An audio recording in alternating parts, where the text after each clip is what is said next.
Sir इसमें सही आ रहा था। फिजिक्स में आज हम लोग पढ़ेंगे पीएन संधि उत्क्रम अभिनति में।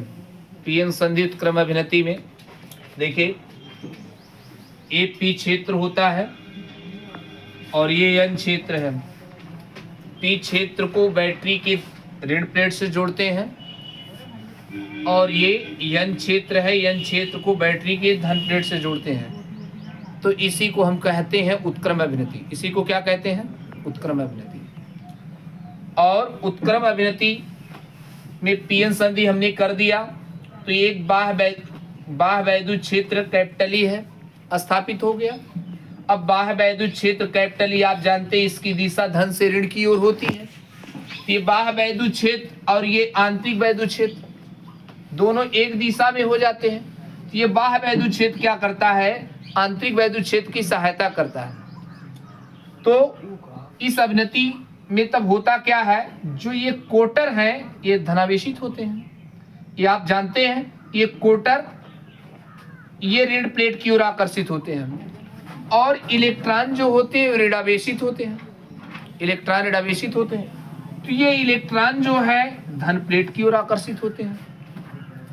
अब कोटर ऋण की ओर आकर्षित होता है और इलेक्ट्रॉन धन प्लेट की ओर आकर्षित होता है। बीच में आप देखिए संधि तल है।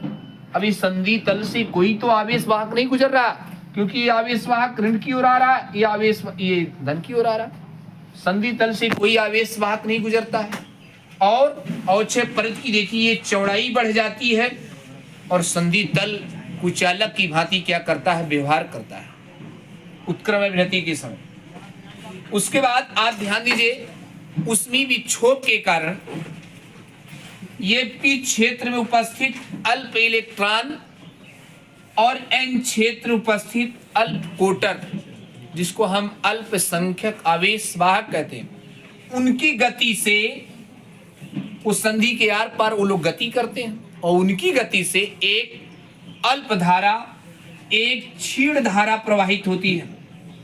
और जो क्षीण धारा प्रवाहित होती है उसको हम कहते हैं उत्क्रम धारा या पश्च धारा कहते हैं। हमने आपको बता दिया है।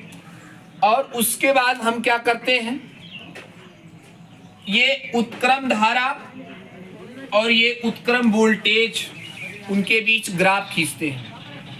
तो आप देखिए उत्क्रम वोल्टेज के एक निश्चित परास पर ये धारा देखिए निश्चित रहती है। काफी अधिक परास तक देखिए ये उत्क्रम धारा निश्चित रहती है और जब बढ़ाते जाते उत्क्रम वोल्टेज और बढ़ते तो उत्क्रम धारा बहुत मामूली सी बढ़ती है। लेकिन जब उत्क्रम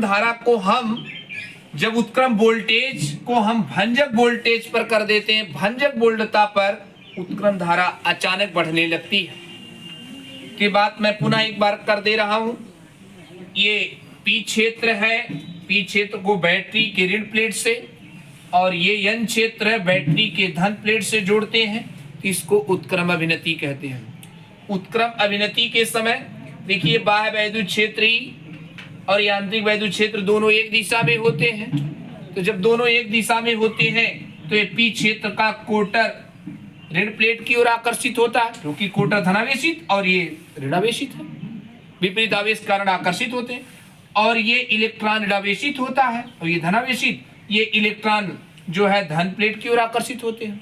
अब ये बीच में संधि तल है, संधि तल से तो कोई आवेश वाहक गुजरता नहीं है। अब जब संधि तल से कोई आवेश वाहक नहीं गुजरता है, संधि तल एक जो है कुचालक की भांति व्यवहार करता है। लेकिन ऊष्मीय विक्षोभ के कारण पी क्षेत्र में उपस्थित अल्प इलेक्ट्रॉन, एन क्षेत्र में उपस्थित जो अल्प कोटर है उस संधि की आर पार गति करते हैं और ये उत्क्रम अभिनति उन अल्पसंख्यक आवेश वाहक के आर पार जाने में, गति करने में सहायता भी करती है।